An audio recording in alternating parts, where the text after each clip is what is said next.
right, so we have a new tournament on the tournament front, our league, I should say, and that is Liga de las Americas. Hopefully I said that accurately there. It is a Spanish tournament, as you probably could have guessed, and myself and Boulevard were lucky enough to be invited to cast the English side of this tournament. So, strap yourselves in. This first game is going to be Xeloo versus Nagashi. Some interesting decks throughout this tournament. I do believe this first matchup was pretty typical. There was some Swain TF and Aurelion Sol action in there, but nonetheless, very entertaining and a very fun day of casting yet another Legends of Runeterra tournament. As always, my name is Justin, also known as Shit Just Works. If you are not subscribed to the channel, get on that. We got lots of tournaments coming up, including the qualifier this weekend. Make sure you signed up if you're not already. I've mentioned it in a few different videos now. But anyways, let's get into the game.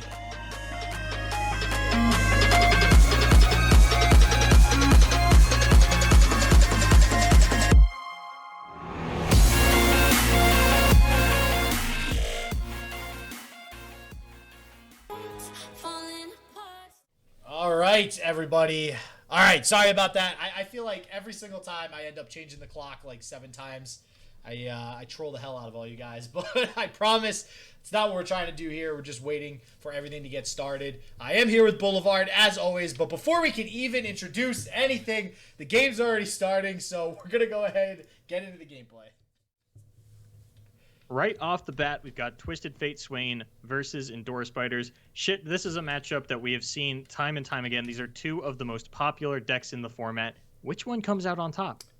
Oh man, this one I think is pretty evenly matched, but I gotta say TF Swain, I just feel like, does it have a weakness? Does this deck actually have a weakness at this point? If you get the Leviathan on field, if you get this Swain down early, especially if on the side of Xeloo we can't really get any fearsome blockers out to block it, then there's gonna be a lot of problems.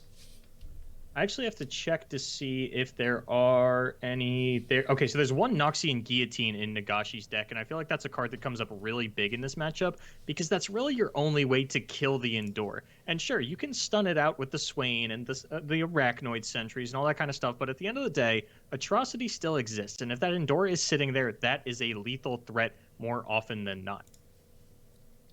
And we see the Hapless Aristocrat coming down nice and early there. Nothing more you can really ask of that deck, but draw a Hapless Aristocrat first turn. We do see the Arachnoid Sentry drawn on the side of Nagashi, too. We might see the House Spider come down. Looks like he is going to go ahead and drop the House Spider there. We'll see if he decides to just attack with the House Spider itself and not the Spiderling here. Probably not now that a Bark Beast is at the field. Yeah, probably not going to attack with either one of those then. Oh, and we've just got a flurry of 1-drops out of Xeloo. I'd be surprised not to see a Callista come down here and just go in with all those 1-drops, see how that works out. And I mean, there's no removal for it. Nope. That was scary. I was like, no, please don't. Honestly, this is a really good start for Xeloo, too. Like, he has a lot of small units on the field already. Plenty of things to sacrifice to... any of the Blighted Caretakers that might come down. We already see a Cursed Keeper coming down to possibly summon an Abomination. So really good start for Xeloo, kind of what you want with this deck. So I guess the question is, again, with all these small units, can Nagashi draw into an early Swain here to kind of combat this? I've actually lost the stream, so... Oh, really? Okay, mine like went off for a second and then came back on. Oh, mine went off for a second, and now it's just spinning. I don't know why it won't let me back in. Just, you know the deal, man. Exit out, open back up. That's how it goes. Power off, power on. All right, shit, you handle this one in the meantime. Alrighty, so it looks like we are going to line up some blocks, though, with the Spiders. Want to avoid as much damage as possible, which, all right, it feels a little bad, because obviously then you can't attack with the Bark Beast. I'm not sure if it was a mistake to not attack with the Bark Beast all the way to the other side, so it would level up first. Probably wanted to avoid Nagashi taking the 3 damage and just killing off the Bark Beast. So again, it does feel bad having to block and having to kill something to actually kill this Bark Beast, but when you're playing against they who endure, you cannot take a lot of damage, because the more damage you take, the more of a chance you are inside that range of Atrocity they who endure. So on the side of Nagashi, we have 2 Ravenous Flocks in hands now. As Boulevard would put it, the best 1-cost spell in the game, which I stand by it with you now. I feel like there's a lot of people that have actually I've seen posts about that card needing a change, supposedly. So we'll see if that ever happens. But definitely a damn good card, and having two of it might help Nagashi out here in the beginning. It looks like we are going to get the Arachnoid Sentry played out here. That's probably going to be played in conjunction with one of the Flocks. And honestly, I don't hate it. You don't really want to be taking this fearsome damage from this Mist Wraith. You know that the Curse Keeper is already going to hit you in the face. You don't currently have an effective blocker for this Wraith Caller. And I mean, you could, there's a couple of ways that you could play this. You could stun either the Wraith Caller or the Mist Wraith, then stun whichever one doesn't, or block whichever one doesn't get stunned with the Arachnoid Sentry, flock the other one. And you're feeling okay about a position like that. You don't have a lot of action in your hand for the next few turns. It really depends on what the Zap Sprayfin pulls out, but you don't really want to be sitting on your hands for turn 6 and 7 against a deck like this. That's where those big combo turns start to come into things. And Callistas come down and then immediately get leveled. Ugh, Callista. I have nightmares of Callista now being leveled up, and actually played, I don't know, is Xeloo, I don't have his deck list open. Is he playing Omen Hawks right now? No, this is sort of the standard list that we've seen for Endor over the last couple of weeks, where you've got, oh, actually, no, he is playing a little bit of a different list. It is still the Mono Callista. Endor is the only Freljord champion, or Freljord card, rather. It might as well be a champion, honestly. But we do actually have a couple copies of Ancient Crocolith in here, as well as 3 Wraith Caller as opposed to the 2 that we normally see. But we have seen a continuation of that streamlined spell lineup. It is just Atrocity, Unspeakable Horror, Stalking Shadows, Glimpse Beyond.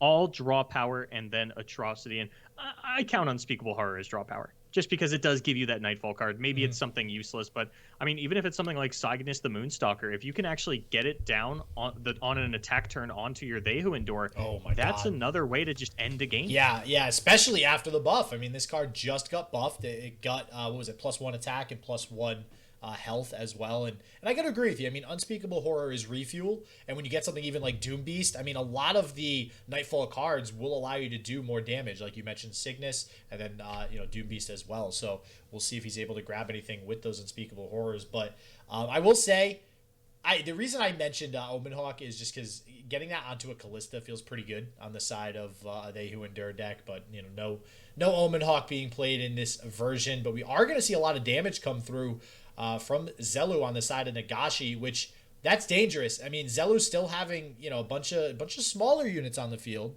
albeit, but still a little bit of a threat to Nagashi here.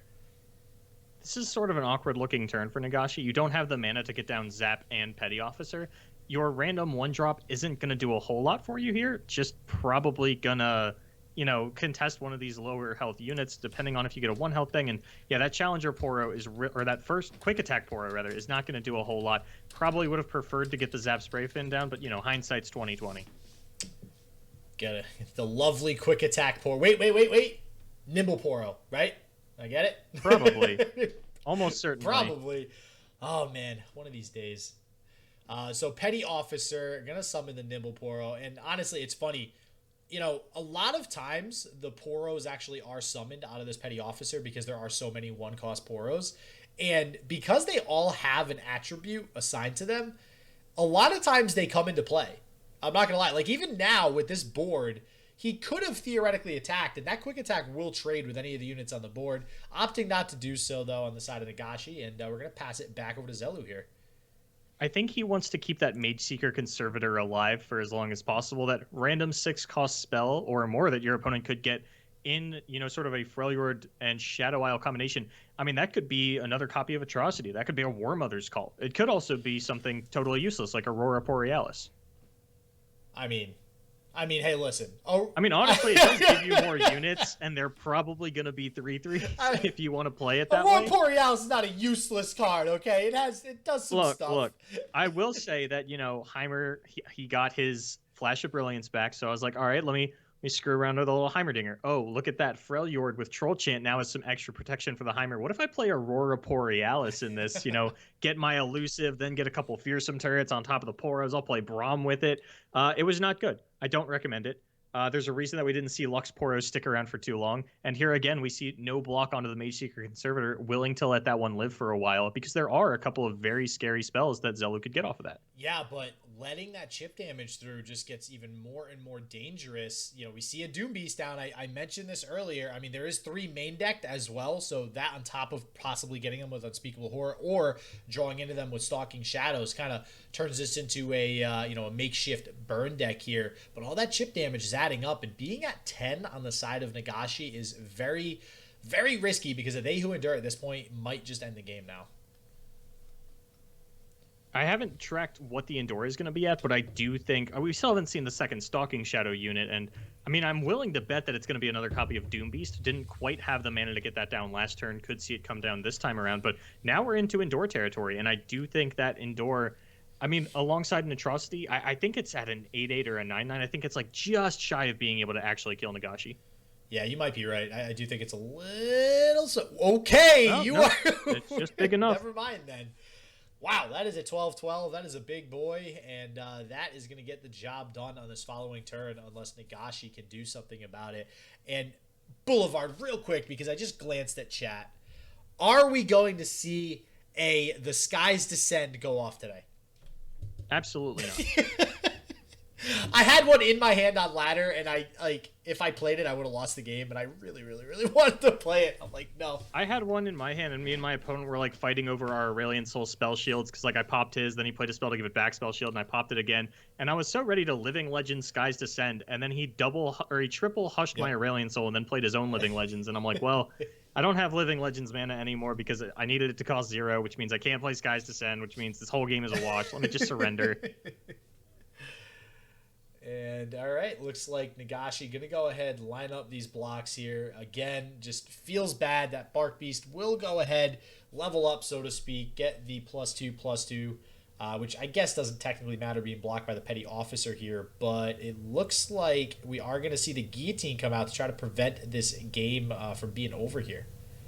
I feel like this typically goes the way of the Endure Spiders, and maybe that's why we've seen the deck maintain so much prevalence in this heavy Twisted Fate Swain format, despite there being like 7 really good Freljord Shadow Isle decks in the meta. Unless you are specifically running Noxian Guillotine and you find it at the right time, you don't have great removal for this Endure, and even something like this is vulnerable to the Atrocity. If Xeloo has it here, that's just lethal, and there's nothing Nagashi could do outside of like playing a second copy of the Noxian Guillotine and seeing it in a timely fashion, but that's not going to happen. It is just the Atrocity. Go ahead and fire off that salvage. Even if you find your third copy of Ravenous Flock, it will not be enough, as that is a 10 health unit left. Yeah, it's he even had 4, 5, 6 damage in hand, but just not quite enough to kill a unit that's that big like that They Who Endure. And Xeloo gonna go ahead and take it away. So what is this? Is this the weakness to TF Swain then? Is They Who Endure the good matchup for TF Swain? I think so, but the problem is because TF Swain has such a wide spread of matchups, you need multiple decks to have it. Like, if you're going to pick on a deck, you need to have 3 decks with a good matchup into it. And I'm not sure that I could realistically build a lineup and say, yeah, all 3 of these decks will hard body a Swain Twisted Fate, because even the Endure Spiders can get a little bit sketchy. And I do believe this is going to be a best of 3. So for anybody wondering in chat, this is going to be a next game that we're seeing here. With Xeloo going up 1-0 on Nagashi. It looks like we are going to see the Swain Twisted Fate again. It looks like, so, Aurelion Soul, because I'm just looking at some of the other decks there on the side of Nagashi. Seems like everybody kind of agrees that the Lux Leona Aurelion Soul, or just Lux Aurelion Soul, is kind of the way to play the deck now. I am a huge fan of the Lux Aurelion Soul deck. Yeah. I think that it is sort of on par with Twisted Fate Swain in terms of both power level and the spread of matchups that it has, because it's a very like mid-game centric deck that has the late game tools in the Lux and the Aurelion Soul. But if you're playing an aggro deck, how are you going to deal with my Radiant Guardian and 7 combat tricks? Yeah, I was just going to say that deck is incredible because of Radiant Guardian. That card absolutely makes that deck, I think, and the only way that you can as an aggro deck is you try to play around it, which is incredibly awkward and hard. So good luck doing that. And it's felt like that's been the way that Lux has played for a long time. And I think that if we do eventually see a nerf on a Radiant Guardian, I know it's kind of been the hot topic of the week so far, is Radiant Guardian and Hush as sort of the 2 cards that were overlooked for the patch 1.10 balance change. I feel like you have to give some kind of other compensation buff to the Lux package. No, I agree. I agree. So we'll see what happens come this next patch. I am interested to see if we see Ezreal at all. Speaking of patches, Ezreal finally getting his nerf there up to 10 targets. But we are going to see the House Spider attack on the side of Nagashi, and on Xeloo, we're seeing this Misfortune Gangplank deck. So again with the Pirate aggro, I feel like Boulevard, every time we see this deck, it just always underperforms and always does so bad.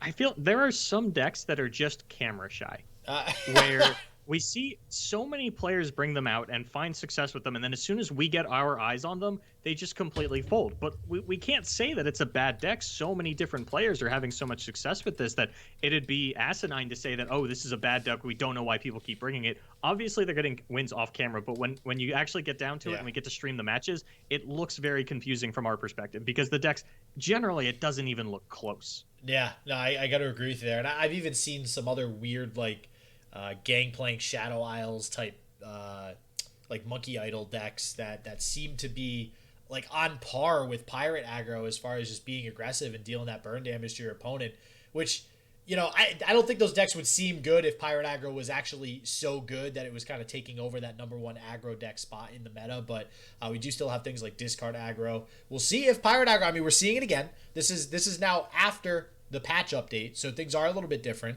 So we'll see if it is able to get its footing today in this tournament. Yeah, it's actually kind of weird. I feel like there are a lot of Bilgewater decks out there, and I feel like, I mean, Yordle Grifter seemed to be at an all-time low in terms of Bilgewater playability, just because there were so many different Bilgewater decks, and now he finally gets the nerf. And it's like, okay, well, how many decks were we seeing with the NAB package? Pirate aggro and Twisted Fate Swain, at least for tournaments, were overwhelmingly the two most popular Bilgewater decks, and neither of them played that card. And I think if you go down to third, it's either NAB or Deep. And I think that NAB is still going to have no problem getting the Yordle Grifter Allegiance off. And of course, Deep never played the card. So it felt like a nerf specifically targeted at Twisted Fate Ezreal. Now here's my question actually, is we also saw a change to Crackshot Corsair, which when that card came out, I said it should have 2 health. So thank God it finally has 2 health, so it's actually at least playable. I still don't really see Crackshot Corsair being played in decks like this, and I feel like this might be the deck to actually put it in. I'm not going to lie, I completely overlooked that. When you said Crackshot Corsair got changed, I was like, it did? Yeah, see, nobody cared about that card. What did they do? Nobody cared about that card. It was so easy to kill. It was like you can't ever attack with it. You can't keep it on the board long enough. But I don't know. We still just aren't seeing it in Pirate aggro. I feel like it literally is a pirate on the card. It's aggro, and it's in Bilgewater. It should be in this deck. Come on. I'm sitting here trying to figure out if we can actually, like, fill up the stack with on-attack effects, but I don't think we can, just because, you know, the Crackshot Corsair doesn't need to attack itself. So this will actually kill this unit if Nagashi locks in this block, because, oh, does the barrel affect Misfortune's ability? Yeah, it does, yep. right? Yeah, the barrel would actually trigger and kill the Arachnoid Sentry. So I feel like you just throw the spike. Oh, are we going for the... We're risking it all. If we miss this barrel, this is going to be disastrous for Nagashi. Fingers crossed, Nagashi.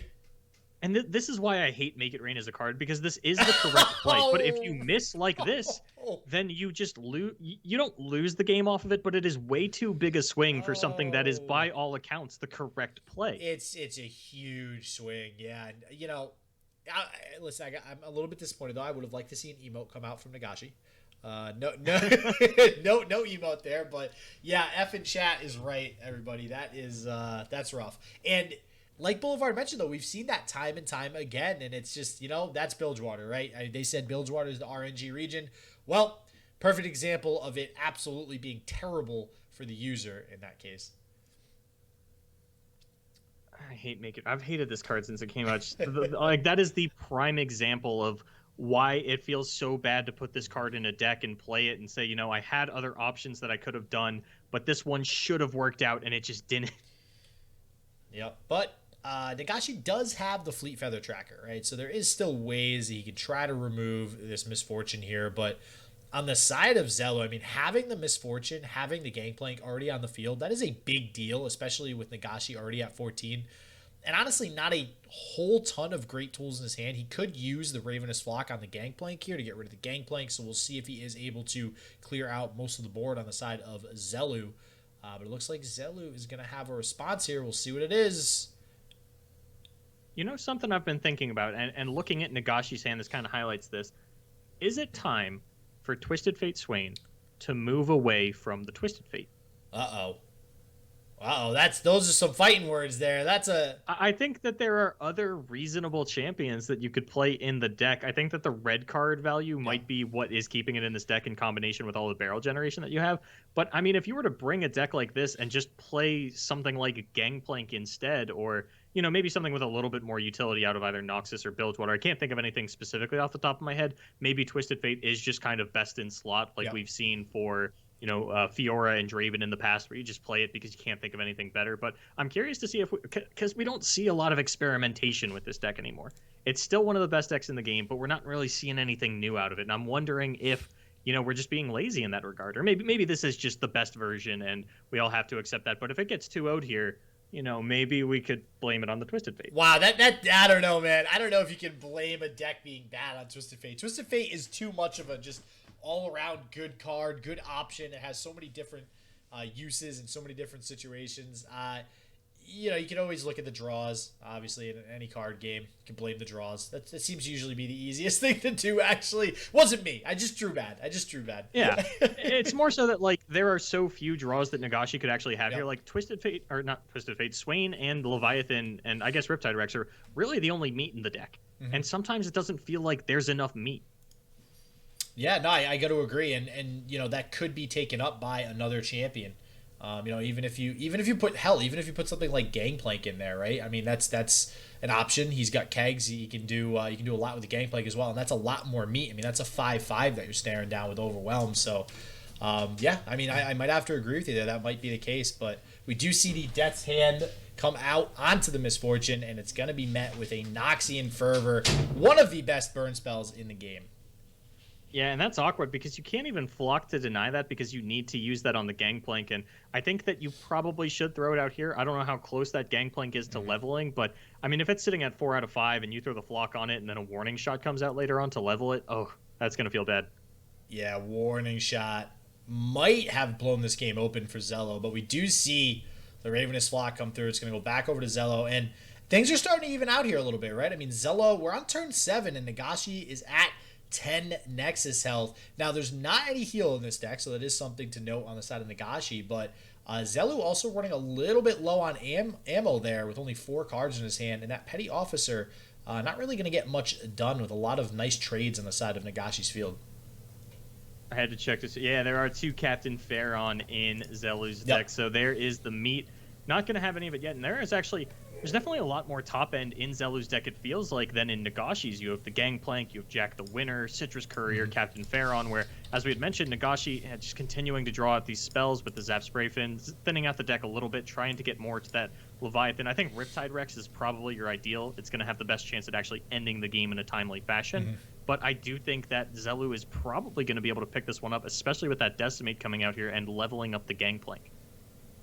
Yeah, well, it's all going to depend on the last 3 cards in Xeloo's hand. I mean, we do see Nagashi having the elusive blockers, so Xeloo's not going to be able to push through that elusive 2 damage with the Zap Spray Fin. We see potentially the Death's Hand. I mean, you don't really want to use your removal here, I feel, from Nagashi, because you do have ways of blocking your opponent's board, but I don't know. I feel like you just bank the spell mana here. I don't think you're too worried about passing it back over. Your opponent they could attack Xeloo, but I don't think he'll take the attack. Yep. Just going to go ahead and pass it back on over to Nagashi. All right, Salvage, you better find a miracle here, friend. Yep. I don't think you can play this Swain and the Death's Hand in the same turn, so I don't think we're going to get to see any kind of surprise win out of Nagashi here. Instead, just going to pick up another Petty Officer and another Zap Spray Fin. And yeah, just the meat's still not there for Nagashi, and Xeloo, it doesn't even really need meat to end the game here. It could be something as simple as a Jack the Winner. That would require all 3 removal spells out of Nagashi to actually get off the field. Xeloo kind of taking his time, looking over the options in hand. What do I have? And it is Jack the Winner. Nagashi doesn't have the mana to actually kill it this turn, so there will be at least one sleep with the fishes coming out. And Nagashi can push a little bit of damage here, just a little bit with the Zap Spray Fins. I think it's even reasonable to throw down that last one and start to see where that can take us. But there is no feasible way to remove the Jack the Winner this turn, unless we hit Ravenous Flock off the Zap Spray Fin, in which case we could get the Flock in combination with the Death Sand. What is your thought, or how do you like Jack the Knot Ripper, the winner? How do you like that card? I liked it a lot until I started playing with it in more mid-range nab decks. I think in this aggro deck, it's absolutely great, being able to just kind of kill your own units and throw them at your opponent. But when you're playing more of the mid-range nab deck, most of your units are 2 or 3 HP, so it always felt weird to kind of hit my Yordle Grifter with it and go down to 1 HP on that, because now it's a lot easier for my opponent to remove. It never felt like the damage was super worth it.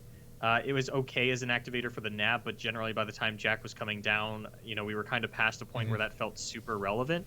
And I played against a lot of Swain decks when I was playing the deck, so I really didn't want to hit Jack and open him up to a Ravenous Flock. So it felt a little awkward from my experience with it, but I do like it a lot in the more aggressive version that Xeloo has brought. Yeah, and I overall, I love his card design. I think he's actually, for a 5-cost 5/6, he's really, really beefy, considering he also gets that fleeting card in hand as well. But it does look like Nagashi is making a little bit of a comeback here. Xeloo's going to get another Sleep of the Fishes, so I imagine there will be plenty of burn damage on the side of Xeloo. So it's really just, can Nagashi navigate until the next turn to potentially remove, whatever burn damage might come out? If there's a Noxian Fervor target on the side of Xeloo, maybe he can remove it. Unfortunately, this is not going to work. So yeah, it's putting him down to 3. But this will get rid of the Jack the Winner. I don't know if that's better that you're able to get. I would have rather not had the Noxian Fervor go off, I think. Oh, for sure. I don't think there's any way around that one, though. Even if you are trying, like, if I Death Sand your Jack, then you can go ahead and Fervor in response. It'll fall down to 1 HP. I still have to use the block to finish it off that turn. Leviathan could be lethal unless we see the Decimate out of Xeloo, and that is going to be Nagashi falling 0 to 2. Xeloo picking that one up in lightning fashion. Here's the Noxian Fervor on face, but it's not enough. Wow. Doesn't even have the targets to play his own Death Sand to push out the burn that he could. But yeah, Xeloo going to pick this one up. Yeah, and that's burn for you. No cards left in hand, or only 2 cards left, and Xeloo still being able to take it away there. All right, and Xeloo gonna take it home there, beating Nagashi. So super cool matchup, and again, super awesome time. That was actually our first ever game casting in the Liga de las Americas. So we'll see if it's not the last. I'm sure we'll be back one of these days. There will be some more information, some more videos posted, I should say, of some of the games from the tournament on the channel, probably this weekend, maybe throughout the week next week. And hopefully we'll get a shot to cast some more games for it as well in the future. But as always, everybody stay healthy, stay positive. I hope shit just works for you, and peace out.